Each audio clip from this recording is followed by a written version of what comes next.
Hi everyone. This is we've had quite a long day. We're just driving up from Moria to Scala Sicamini. We've got to go to stage 2. I'll run you through it quickly, but you need to listen to this. First thing this morning we went to Moria. We gave out loads of clothes. The van was full. From Moria we went to One Happy Family to see how the medical centre's going. Then from One Happy Family we met the family Syrians we took with us. We took them into Mytilene to buy them something to eat. Then we met some Swedish politicians. Swiss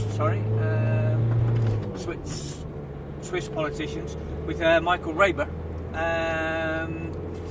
And then the day was getting on a bit, and you have the Afghans on hunger strike in Sappho Square. So Michael said, because we were going to make our way back, and Michael said, any chance of going down with the politicians down to Sappho Square? So we said, okay, it's only a few minutes away, we'll go down there. Anyway, we went down there, and when we were down there, last night we brought a boat in the north, and the last people up from Scala Sicamini to stage 2, which is halfway up the hill to Sicamini, the last people up were the people from the medical centre who I took in this bus. Anyway, when I was in Sappho Square, a guy came over to Philippa and said, "Oh, can you help us?" And he said to me, "This lady recognises you from last night." And I looked across, and he's speaking to her in Farsi. And I said, "What's going on?" Well, I'll put you across to Philippa. Philippa can say this as much as I can, you know. Well, last night's medical cases was a pregnant lady who has 3 children and her husband. She was on the boat, and she was clearly in distress. I think a lot of it was seasickness, but it's the medics were good and they checked her out. Obviously, they were concerned. So there was also an older lady who has angina and other problems. At some point, clearly today, they were taken to the hospital in Mytilene. I didn't actually know this because we haven't been at the camp. And I was so shocked to see them stood in the middle of Sappho Square in the centre of Mytilene, which is, I guess, 6 kilometres from the hospital. And they explained with the interpreter that they'd just been discharged from the hospital. And they didn't know where they were, and could we help them find their families? So they clearly walked all the way from the hospital to Sappho Square, finally found some Farsi-speaking people. See us. And then they saw us, and the interpreter knows us as well, so he recognised us as well. So anyway, we've called ahead, we've informed the UNHCR that they're with us. And when I called them, they said, no, they're in Moria camp. Well, obviously nobody took them from the hospital to Moria camp, so there was a breakdown of communications. But this woman's 3 children, one is very young and was crying last night just because she was in the clinic. Must be quite distressed. So, yeah, but they're in Scala, the 3 children. So we're driving, we've got permission from the UNHCR, who's, I guess, informed the police. So we're driving them back north now, so they can spend the night with their family, because their families, because Moria doesn't take in people on the weekend, the family is staying in stage 2 until probably Monday. I don't know. They said maybe tomorrow. But it's crazy. So they didn't even know where Moria was. They had no idea where they were supposed to be going. They just discharged them from the hospital and left them on the street. So she's standing in the middle of Sappho Square with her x-rays and everything. You know, she's got heart problems, one of them, and the other one's pregnant. And it's just beyond belief that no one is trying to help them. And they're standing in, lucky they recognise me and Philippa. Otherwise they'd be in the freezing cold tonight, sleeping in the middle of Mytilene, not knowing anyone. But even on top of that, the UNHCR said, but they're meant to be in Moria. You mean you've split the families up and left the kids up in the north, and you sent the parents down to the south? That is just beyond belief. Absolutely. I'm just dumbfounded. I'm absolutely dumbfounded that anyone can even think this. You know, and they said, oh, we thought they were in Moria. What? Their poor children are up north crying their eyes out, wondering where their mother is.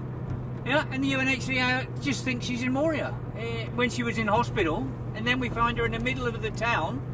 Don't know where she is, don't know where her children are. Absolutely distressed, something chronic. It's just beyond me, absolutely beyond me. You know, these aid agencies are absolutely fucking incredible. Absolutely incredible. Yeah.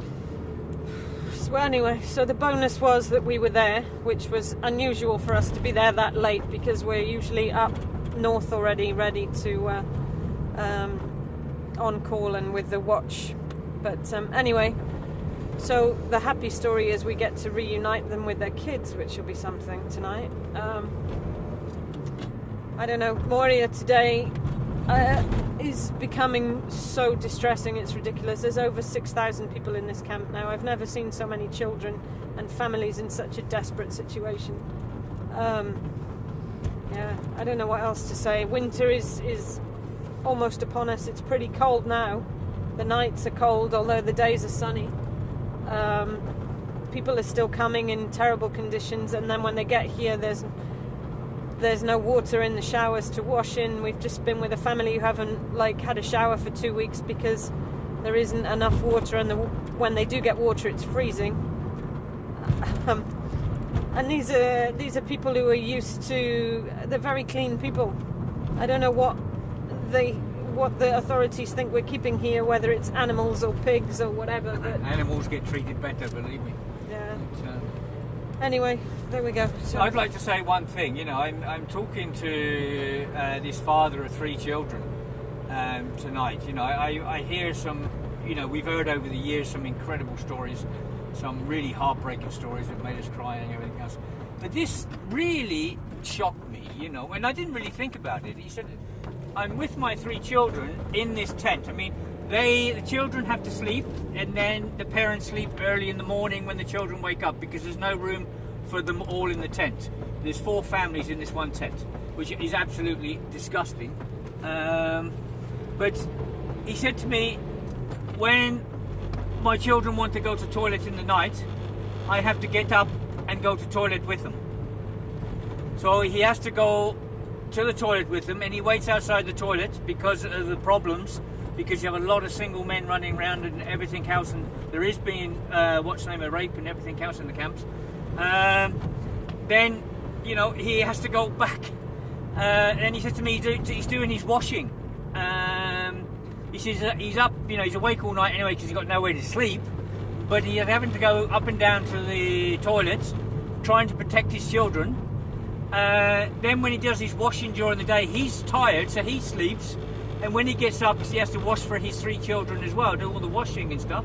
And when he goes to the washing line, all the washing's been stolen because there's no one there to protect his washing. You know, in these camps, there's so many different aid agencies and everything else sitting on their asses doing absolutely nothing, and this is what these people have to go through. You know, it's just, God, we see a lot of heartache, a lot of problems. We see the filth and the shit in the camps at the moment. It's just disgusting how these people why they have to live in this disgusting conditions. You know, with all these aid agencies in there. You know, okay, these aid agencies, they employ all these people and they sit around their asses doing nothing, watching shit build up all around them. Why don't they get a black bag and pick it up? Or give the refugees some black bag and some gloves and they'll pick it up. It's just beyond me. And they can't even clean their own bloody toilets, these aid agencies. Yeah, but if the trash is not emptied, because I saw the trash bins overflowing. Yeah, the trash bins are not emptied, so no one's calling in the mayor's office to say you need to empty the trash bins. It's just inhumane, absolutely inhumane. But it's these other stories we don't hear about what they have to go through in the tents, where they have to let their children sleep, then they sleep, then they have to protect their children to go to the toilets and go in for a shower. They have to go with each child to a shower and protect their children in the showers. This is insane, absolutely insane, you know. And you have all these people on wages in there, sitting around doing absolutely nothing. It's just, I don't know. Yeah. Anyway, we'll have a happy ending at the end of tonight because we'll reunite the mother with her children. So, and the other lady we have in here, we'll reunite her with her family as well. So that's one happy story, and a lucky one because they could have been left in Moria in the freezing cold to sleep, not knowing where they were in Mytilene. Sorry. Anyway, okay. All the best, everyone. Bye.